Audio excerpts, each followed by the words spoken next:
Welcome to the Couple to Couple League PeakDay podcast, where we talk about faith, family, fertility, and natural family planning with our friends. Today's guest is Joseph Gruber, co-founder of OurOutpost.org. Joseph spent over a dozen years as a Catholic missionary, serving college campuses and parishes across the country. He holds a master's degree from the Augustine Institute and has been podcasting for 6 years, sharing the fruit of his prayerful contemplations.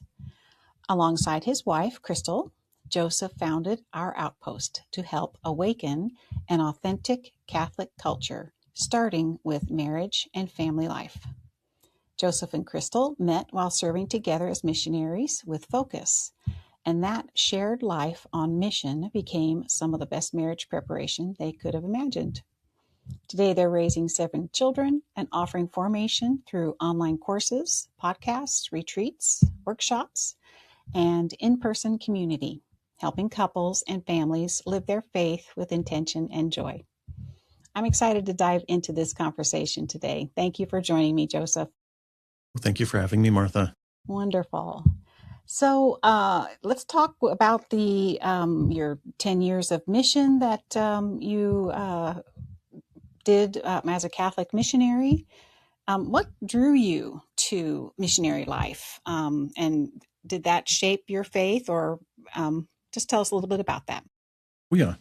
So I was a cradle Catholic from a relatively large Catholic family and never stopped practicing my faith even through college. But I think there was something really deeply missing in my faith. But it was weird. I could have this facade, this false face of everything's fine and I'm doing all the right things and I'm making all the right motions, such that by my senior year in college, I was president of the Catholic Newman Club at the University of Pittsburgh. I was in a Bible study. I was leading a Bible study. I was mentoring a student who was leading a Bible study. And 3 of my younger siblings, my younger brothers, were in college with me, coming to the events that I was planning. And so it looked like I was a really good Catholic.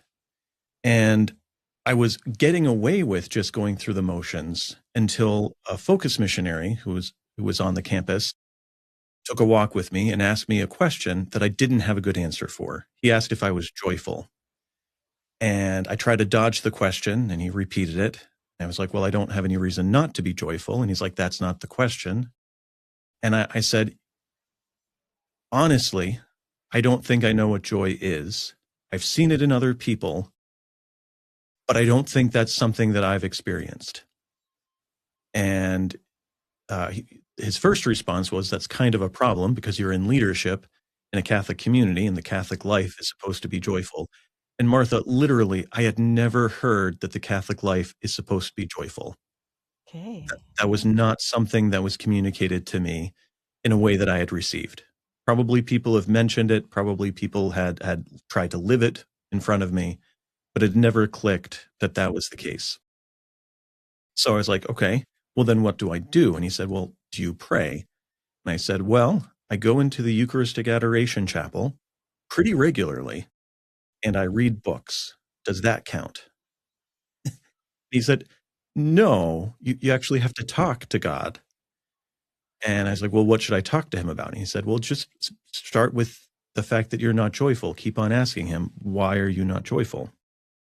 And it was in conversation with our Lord when I came to experience his deep love for me, when I understood what actually was going on the cross on a deeper level, right? Like he was suffering the consequences of my sins and the consequences of my being sinned against.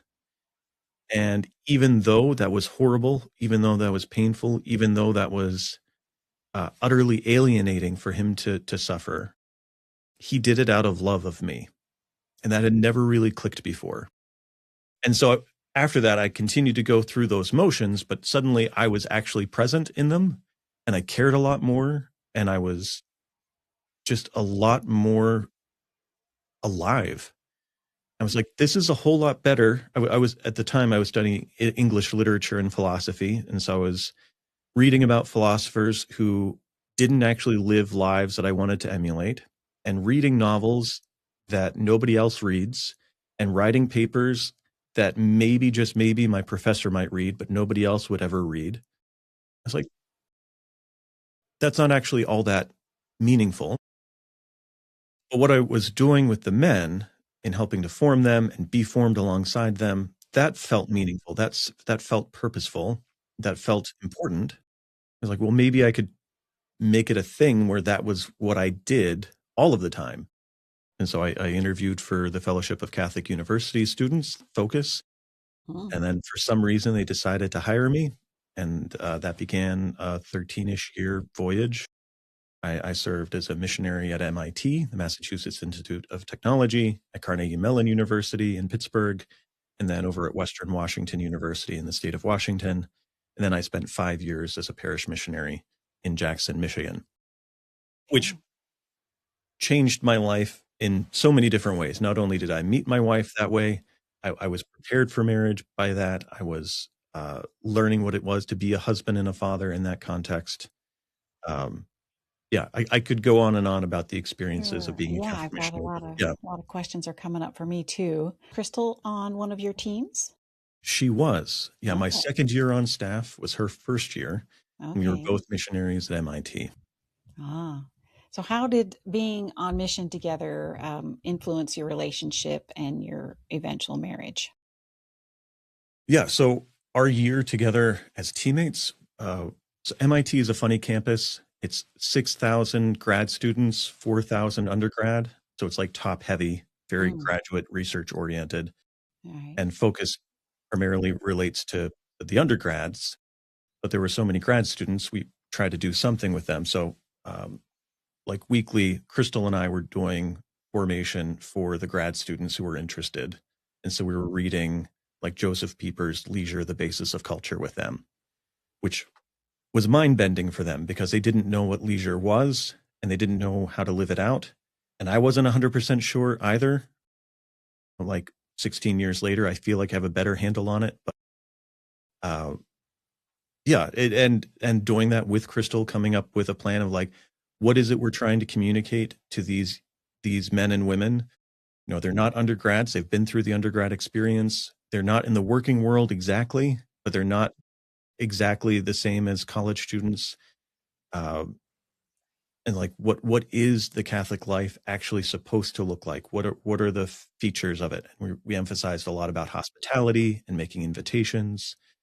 And that's something that we try to live out today in our marriage. Again, leisure, just going back to the basics of what is the gospel, what is the Catholic message, what is it to be human.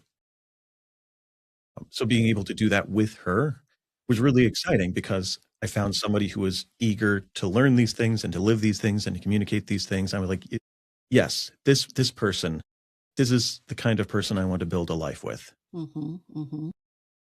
Actually, the beginning of the dating relationship was more complicated than that, but fundamentally, that was. So is this what translated into our outpost apostolate, our ministry? Yeah. So a lot of it is, I think we're trying to do a lot of things. And that's one of the things we're trying currently to like narrow down. Okay, we could try to do everything, but that's going to confuse people. But some of the things that we know are going to be continuing to be important is these basics of organizational health. If you're a husband or a wife and you don't have time set aside regularly to have a date, to have dedicated, in the language of Matthew Kelly, carefree timelessness, to have true leisure, to have time that is meaningful without having to be purposeful. If you don't have that, that is absolutely necessary. So what is that and how do we help people to achieve that? And then also, do you have a regular time to talk about important things, have healthy conflict, and make decisions? If you don't have a regular time to do that, then you're not actually, it'll be harder to schedule the dates.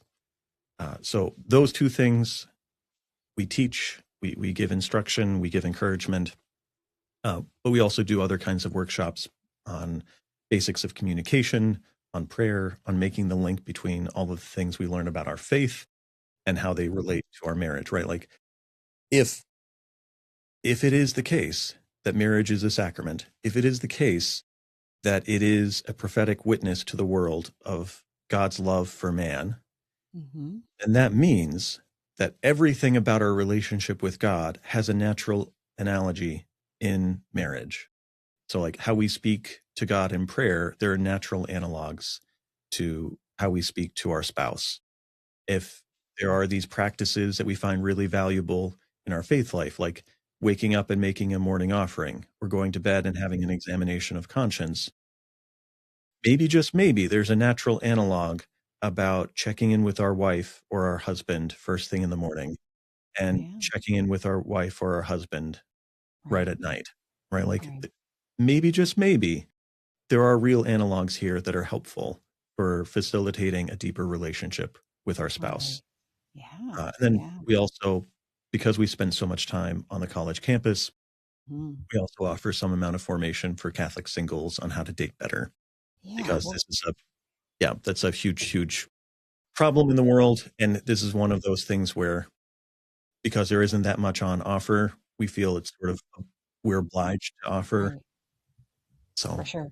So, what was it that made you and Crystal say, "Hey, let's start our outpost"? Was it kind of an organic thing, or is it something that you'd had on your heart for a long time? What was that? yeah, I think it's been on our heart for a long time. Crystal bought the domain ouroutpost.org, I think right at the beginning of COVID. So that was 5 years ago, but we only started roughly 3 years ago.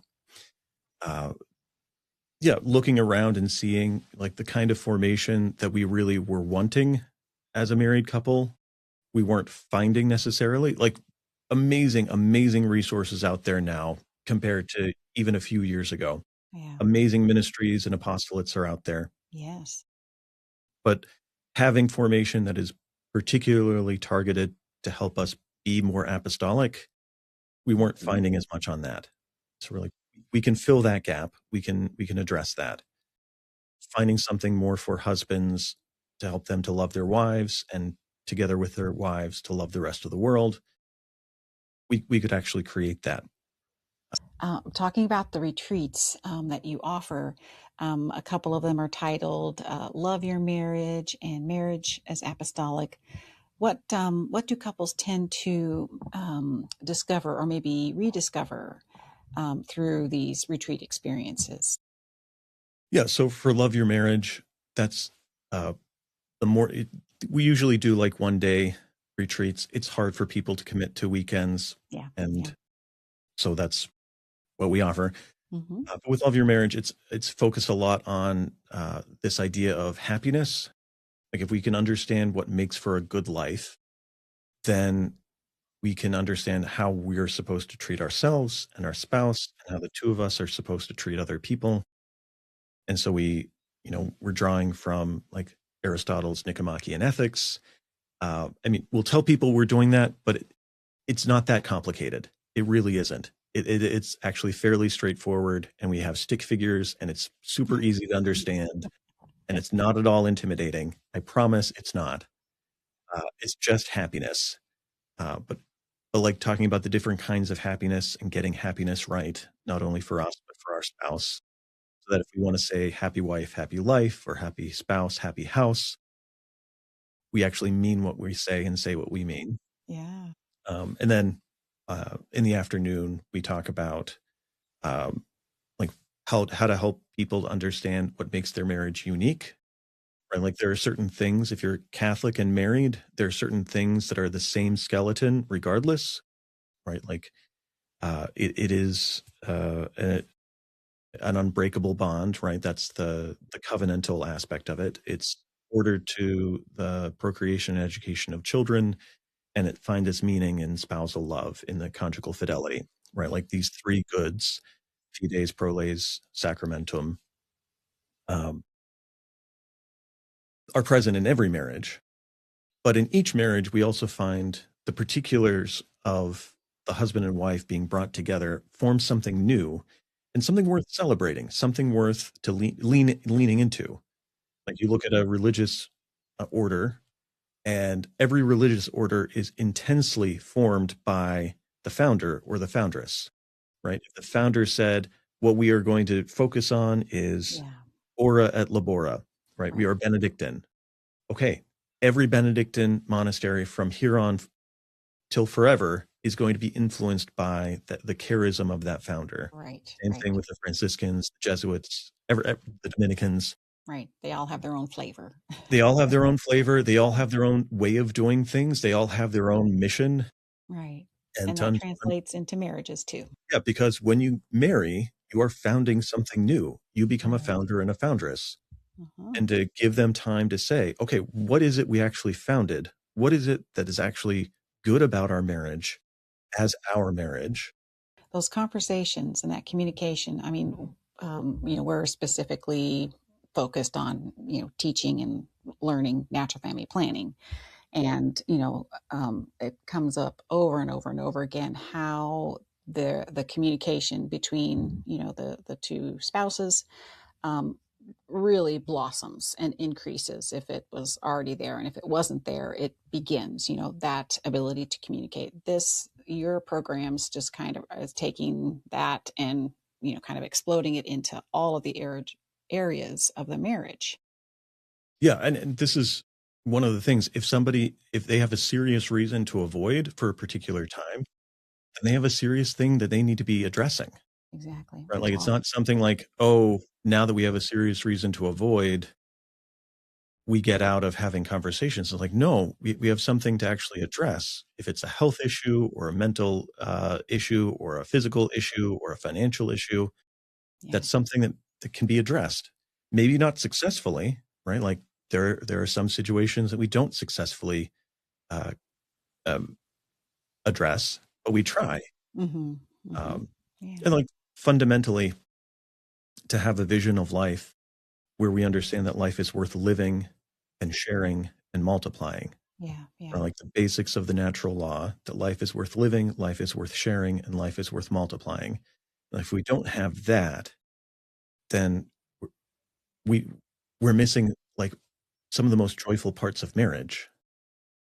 And if we're not willing to affirm that in the other, like your life is worth living, your life is worth sharing, it is good to be with you, and your life is worth multiplying, that all of the good that you have received, spiritual, biological, everything, it is worth for you to transmit that life in any way that you can into the next generation. A little bit about your formation for Catholic singles. Okay. Why do you think it's important for an individual to invest in dating and even discernment before their marriage even begins? We live in interesting times, which is like the Chinese curse.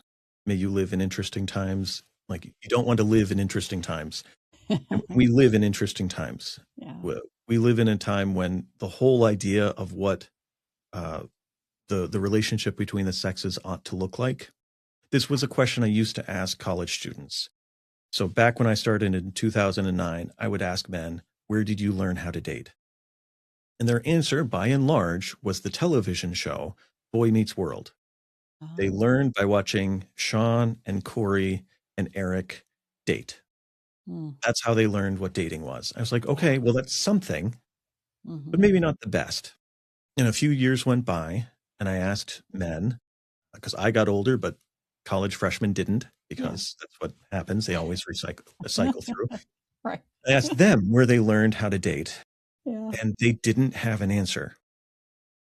They didn't have they either they didn't know how their parents got together, or they didn't like their parents' marriage, or their parents weren't married anymore, and so they didn't look to them. Yeah. Either they didn't have older siblings, or they didn't like the way that their older siblings dated. They weren't part of a community that talked about dating. So like all of these things that used to be passed on more organically, totally lost. So very basic things like how to express interest in someone without being really creepy. That's a good thing to learn. If you don't know how to do it, you could see how that could be a problem. Uh, like if you don't know how to give feedback to someone. So very basic human skill, how to give someone feedback. Yes. Then dating is going to be a complete and utter black box of mystery. I don't know Mm-hmm. how the relationship is going because I don't know how to give feedback and I don't know how to receive feedback. That's basic human formation that most people don't have. Yes. So that's another element. So there's the basics of human formation that are lacking, Mm-hmm. the lack of example, the lack of clarity about what dating is and what it's for. Like the Yes. word date. Do you know, Martha, where the word date comes from? I don't think so. Okay, that's okay. It comes from the Latin. It's a first conjugation verb, do, dare, dedi, datus. It's the word meaning to give. A date is Mm. that which is given. Like it's a non-transaction. It is not a transaction. And so many people think that a date is sort of transactional, right? Like if the guy pays, then the girl then feels obligated to do something or to continue to go on dates with him. Like, no, no, no. A date is a gift. It is actually the beginning of seeing if the two of you can live in a perpetual state of gift, which is marriage. So like dating is actually like the first, like dipping your toes into the pool of, can I live a life of gift with this person? Okay. But people don't know that. Yeah. It is beautiful, but people don't know. They don't know how to break up, which can be paralyzing. Either they start dating and they stay in a relationship way too long, or they never get into a relationship because they're afraid of getting stuck. Like, well, if you don't know how to break up, I can understand that, but that's a learnable skill. Mm. Hopefully, it's not a skill you have to practice all that often, but Yeah. it's a learnable skill.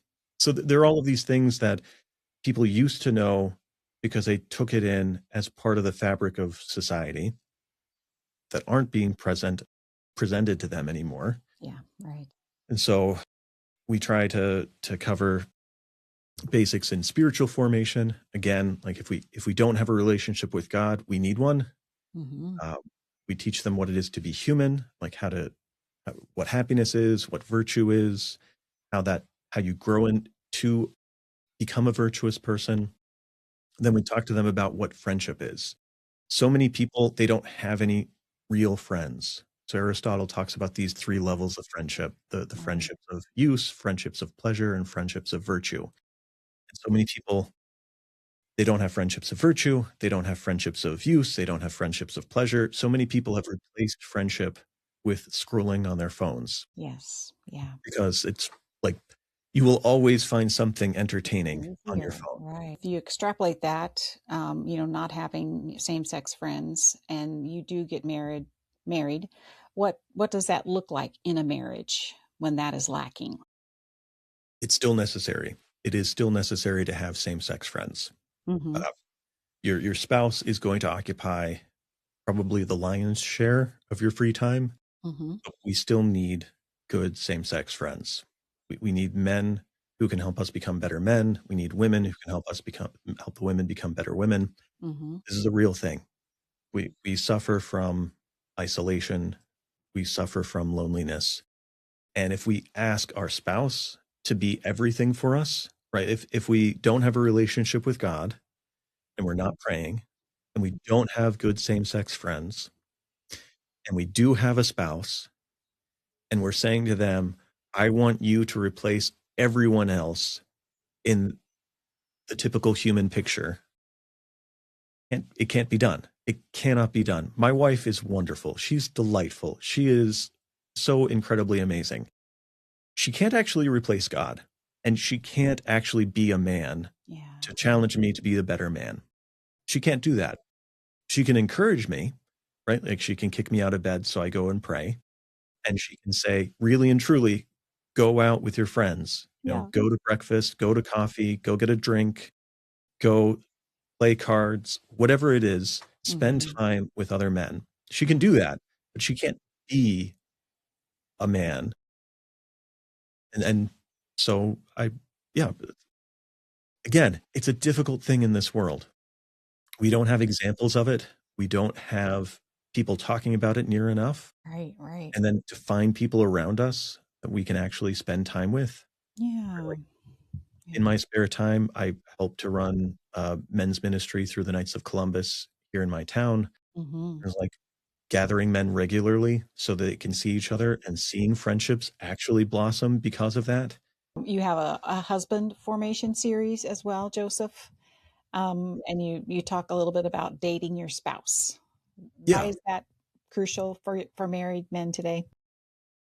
Well, I think there are a couple of levels. Again, if people didn't know how to date originally, then dating in marriage becomes even more absurd because they didn't know what they were doing in the first place to get married. And now they've like succeeded, right? They've won, they've gotten the wife. And then men are like, well, why would I need to? And to rephrase it, you don't actually, you get to, you get to date your wife. You have this opportunity to spend time with this woman that you chose. And you get to do that. And I think there are like a couple of different paradigms that need to be unpacked with the men. And so I do that over the course of 5 weeks. So 5 1-hour sessions. And then in between, they get homework assignments. And the homework assignment is to either have a conversation with their wife or to do something with their wife. Like one of them is, play a game with your wife. Set aside time where the two of you can play a game. Yeah. Play the game in such a way that she wants to keep playing. And for some of the men, they're like, oh, that's what I've been doing wrong all these years.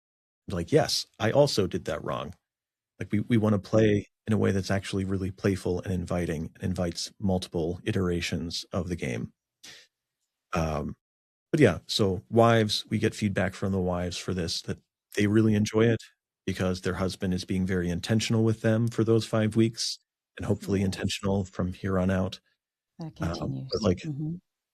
yeah, I mean, there are a couple of like groundbreaking ideas for men, like this difference between meaning and purpose.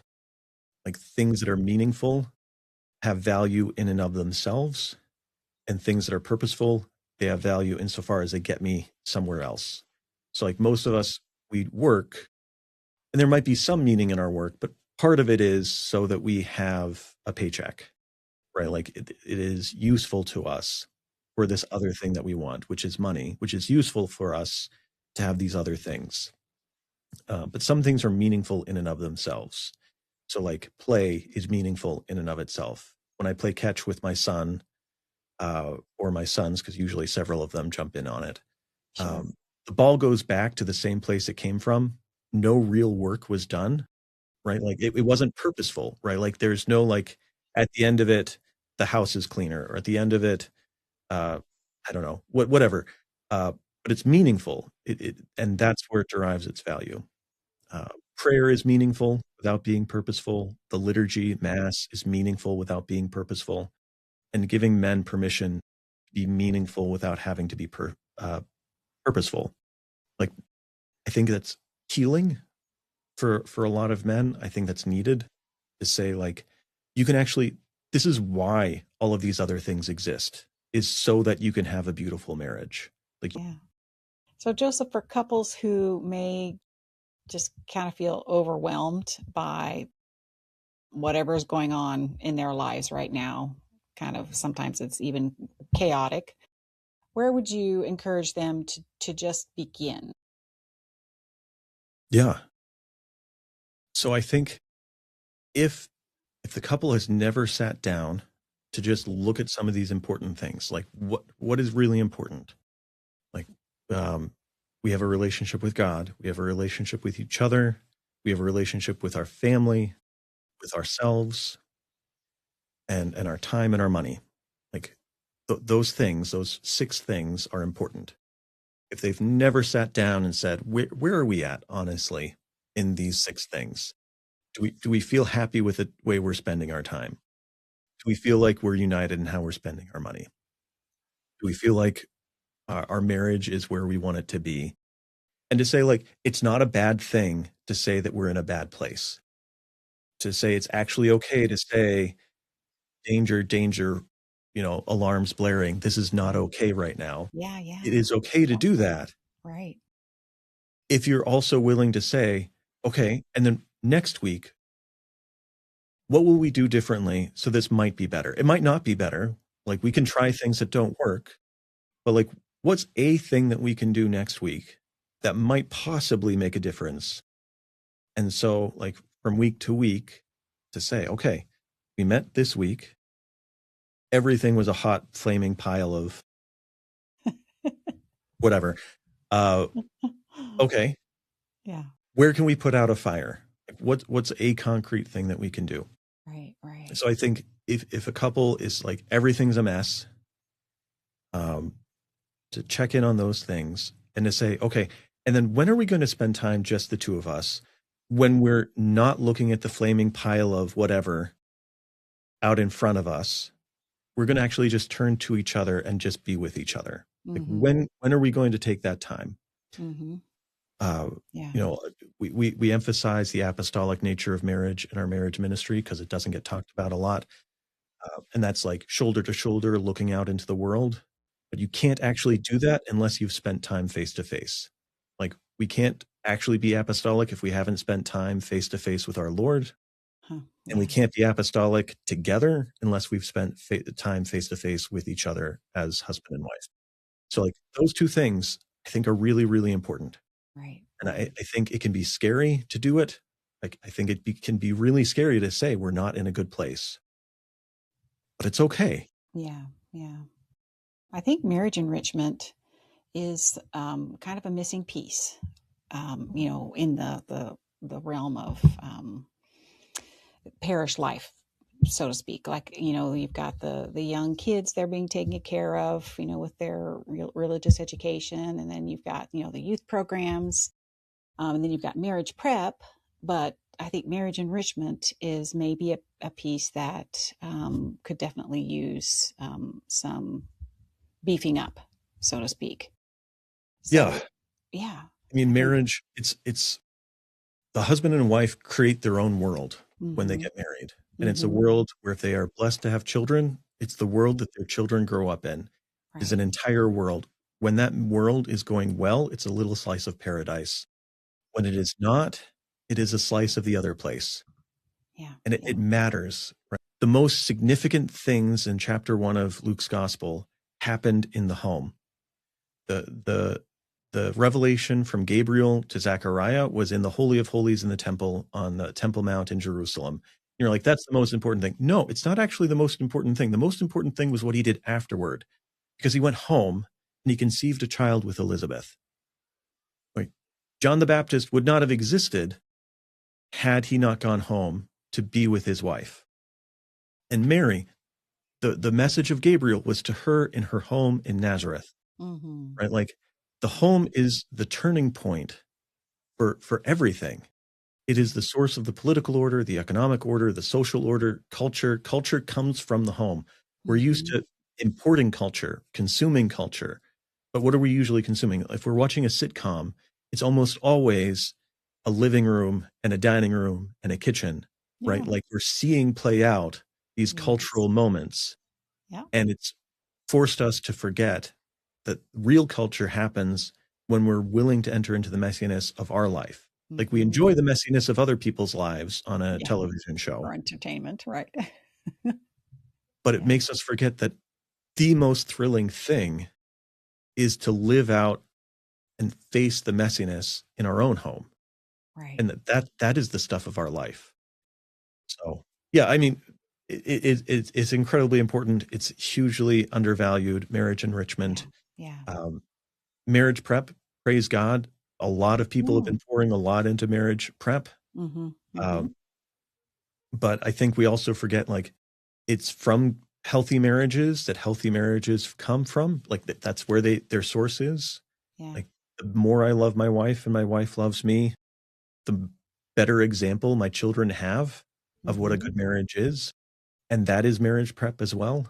Have you seen couples change when they have begun to treat their marriage, in this more purposeful way that you're suggesting? Yeah.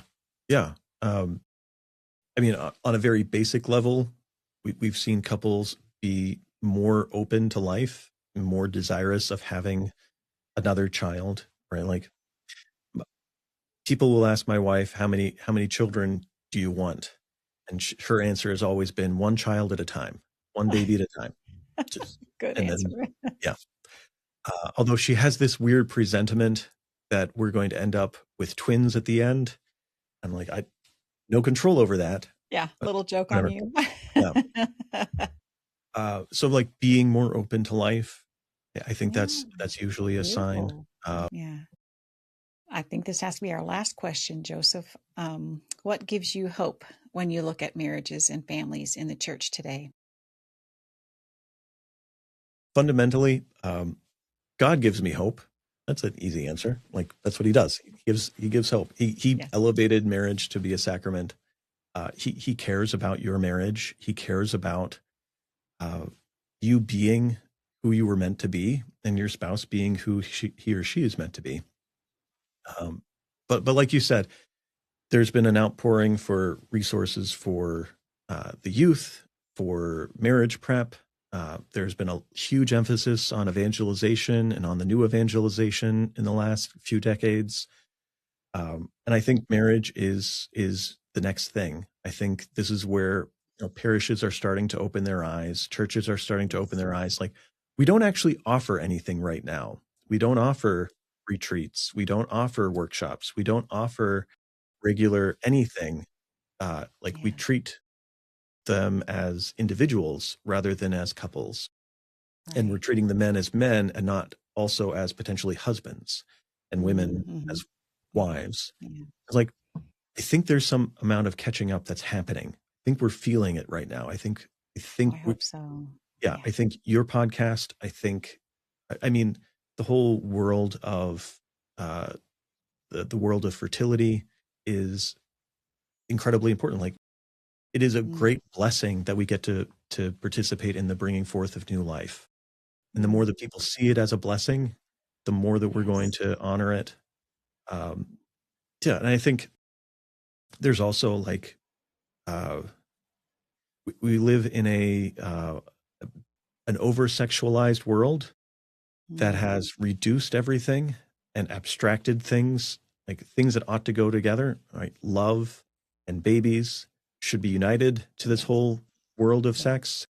And I think Yeah. we're seeing a generation coming up who is saying like we actually want the whole package. We don't Yeah. want everything piecemeal anymore. So that gives me Yeah. hope. Mm. Yeah, but like God's got it. I trust him. Yeah. Yeah. We just have to keep plugging away, right? Yeah, we get to, right? Like Yeah. we get to participate in it. Yeah. I mean, we feel a great honor to be able to further this ministry on for another 50 plus years. So we have a lot to look forward to. We have great hope too. Oh, good. All right, Joseph. Well, thank you very much. I wish we could talk for another 30 or 40 minutes. We do put out podcasts ourselves. We're like it's usually just me ever since baby number 6 2 years ago, and now with baby Yeah, number 7, it's been hard for both of us to be in the same place at the same time and have true. it be Yeah. quiet.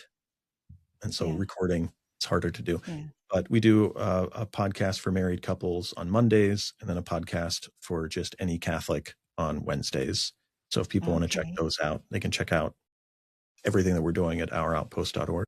Well, thank you very much, Joseph, for being on the PeakDay podcast. You've given me a lot to think about.